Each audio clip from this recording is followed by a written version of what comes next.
जो बोलता फल भक्ति का पाता है और काल जीव को भरमाता है, हंस न पावे जान भगत में अर्ज करो। फिर जब धर्मदास ने यह बात सुनी तो उसका तो ज्ञान हो गया, और ज्ञान हो गया। फिर उसने क्या किया, वो गया तो था नहान खातर, दरिया में स्नान करूंगा, तीर्थों के स्नान कर पाऊंगा।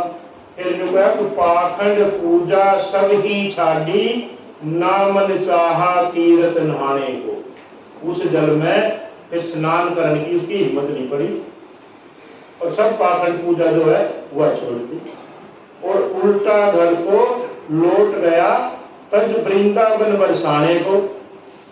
एक बंदी छोड़ तेरे पाने को, अब खोजूं अपनी जान भगत में अर्ज करो। तो उन्हें कह रहे कि धर्मदास का ऐसा ज्ञान हो गया, अब सब पाखंड पूजा जो है वह एक पल में छोड़ दी, और जिस स्नान खातर गया था वह स्नान भी नहीं करा। और इनका यू पाखंड हो है, अब जो पहले मथुरा जाएंगे, फिर वृंदावन जाएंगे, फिर बरसाना जाएंगे।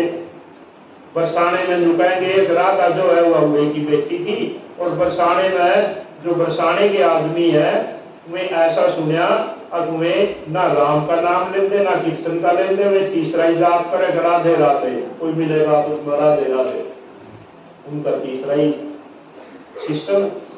उनकी यह मान्यता, अब जो राधा है वह कृष्ण की प्यारी थी, वही हमने कृष्ण से मिला देंगे। अब पहली तो बात यह, अगर राधा नहीं कृष्ण जी जो है बहुत दिनों में मिलेगा, क्योंकि कृष्ण जी ने तो ज्ञान में गया, मथुरा ने छाड़ द्वारका ने धाया, अब वह बरसाने में और वे बैठे गुजरात में द्वारका में, तो उनका मिलना मुश्किल हो गया था।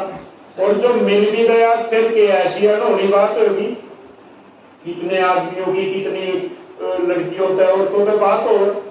सर जी इसमें एक योगी खुलासा कर दो, इसमें थोड़ा सा है, हाजी साहेब मथुरा में छाड़ द्वारका ने धाया, साहिब बीपी अवध समाया, ऐसा कुछ गमाया पड़ है नहीं समाया है, समाया है, उत्तम समाया लिखा। बीपी अवध समाया का है, द्वारका जो है वह डुबो जी, इसके पीछे बहुत बड़ा लॉजिक, बहुत बड़ी बात है। तो उन्हें फिर कहा, धर्मदास ने उल्टा चल पड़ा, और ना उस तीर्थ में ना आया और अपने घर चला गया। और अवस्था ऐसी होगी, बस रो रो कर अपना बुरा हाल कर लिया, रो रही रो है। ऐसा गुरु मिला था और मन परख नहीं आई, क्योंकि सतगुरु साहब तो उसका ज्ञान देकर मैं धर्म लिए। और जब रमे तो धर्मदास ने देखा, अब तो मेरी बातचीत हो रही थी और इन मेरे आगे कुछ भी नहीं, और जो ऐसे दिखा हमने कोई एकदम आदमी आग आगे चला जावे तो कालजा पटन हो जाए, यू होया कि कौन था। धर्मदास का तो ज्ञान हो गया, अब तन परख नहीं आई, और तन तो जो मिल रहा था वो मालिक मिल गया। फिर वो वापिस चला गया, तो वापिस जब गया उसका जो गया, जब वो घर गया तो उसकी जो पत्नी थी वह भी बड़ी धार्मिक थी, और धर्मदास का तो ऐसी विरह होगी, अब बस रोवे ही रोवे, ना वो कुछ खावे ना पीवे, ना भोजन करे ना पानी पीवे, बस रोवे ही रोवे। यू जो ज्ञान में मंगल है अमृत वाणी में, दर्शन देव गुरु परम स्नेही, तुम बिन दुख पावे मोरी देही, यू उसी प्रकरण का है। तो जब वो चला गया, उसकी जो पत्नी थी वह कहने लगी, अब क्या हो गया सेठ जी, अब वो थोड़ा थोड़ा बोल रहा है, अब के बताऊं, मैं तो सौदा चूक गया। सौदा के चूक गया, वही सतगुरु साहब मिले थे और मन परख नहीं आई। अब सेठ हो गया, सौदा चूक गया। अब अब कोई बात नहीं, वह समझ नहीं रही, अब इसका तो जो धन है बहुत पैसा लेकर गया था, क्यों किसी ने चुरा लिया, अब तो केस में मरेगा, हमारे को और बतेगा धन है, फिर चलेगा तीर्थ यात्रा पर। अब तने नहीं पता भगवान में कौन सा सौदा चूक गया, अब कौन सा चूक गया, अब मालिक मिला था और उन्हें परख नहीं आई, सृष्टि का करता। अब सेठ हो गया, सौदा चूक गया, पहली बार चूक गया, अब ऐसा व्यापारी होता है तो सेठ होता है, और ये छोटा सा सौदा शुरू किया जिसमें तेरा पूरा भला था, अब बस जो होनी की होगी। तो फिर जो है बताया कि रो रो रुधन मचावन लाग गया, एक धर्म यज्ञ रचाएगी। उसकी जो पत्नी थी वह कहने लगी आगे जग कर ले, और जग में जो है साधु महात्मा है, देख रहा हुआ समझ रही कोई साधु था, और धर्मदास में फर्क है कि धर्मदास रो गई हो। तो यूं कहा कि रो रो रुदन मचावन लाग्या, एक धर्म यज्ञ रचाई जी।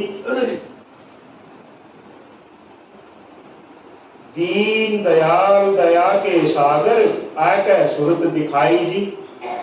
यूं कहा जी रो रो कर रुदन मचावन लाग्या, और जो जग में उसने इंतजाम कर रखा था वो सब समापन हो गया, और जितने उसने संत बुलाए रखे थे अपना माल लुटान लग रहा धन, और जो आवे उसका मोर असर की देवर भेजता है। अब देखो कौन सा मिलेगा कबीर साहब की, कौन सा मिलेगा जी, सब जा लिए, और 5-7 आदमी जो है उसमें रह गए। तो फिर जो है उसने हो गया अभी तो आस पूछ गई, और सतगुरु साहब ने देखा अभी तो प्राण क्या देगा। फिर आकर उन्हें दर्श दिखाए, आके सूरत दिखाई दी, दीन दयाल दया के सागर आके सूरत दिखाई दी। और धर्मदास मुक्ति उपाई, जब मिले कबीर सतनाम भगत में अर्ज करूं। जी धर्मदास का सतगुरु कबीर साहब ने कहा अकील के आगे जिक्र ना करिए, अब फिर दर्श देने खातिर कौन आ रहा है, इन्हें कुछ नहीं दिख रहा, इन्हें कोई पता नहीं, मालिक हमें तो जो काम है सोई करे। अब धर्मदास का दर्श दे रहे कभी तो और व्याकुल हो जाए, रुके मारने लग जाए सतगुरु साहब सतगुरु साहब। तो फिर धर्मदास का ज्ञान दिया। अब ऐसा सर्वश्रेष्ठ ज्ञान जो है हमें मिल रहा है, वे सतगुरु कबीर साहब जिनका धर्मदास का ऐसा संबंध था, फिर धर्मदास का ऐसा कपाट खुला, इतना ज्ञान धर्मदास ने लिखा, अब जिसकी कोई कल्पना नहीं।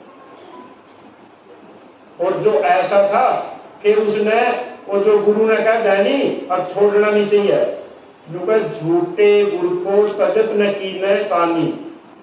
झूठा जो गुरु है उसने तजत न कीने बार, झूठे गुरु को तजत न कीजे बार, ले डारे भव सिंध में डूबे बारंबार।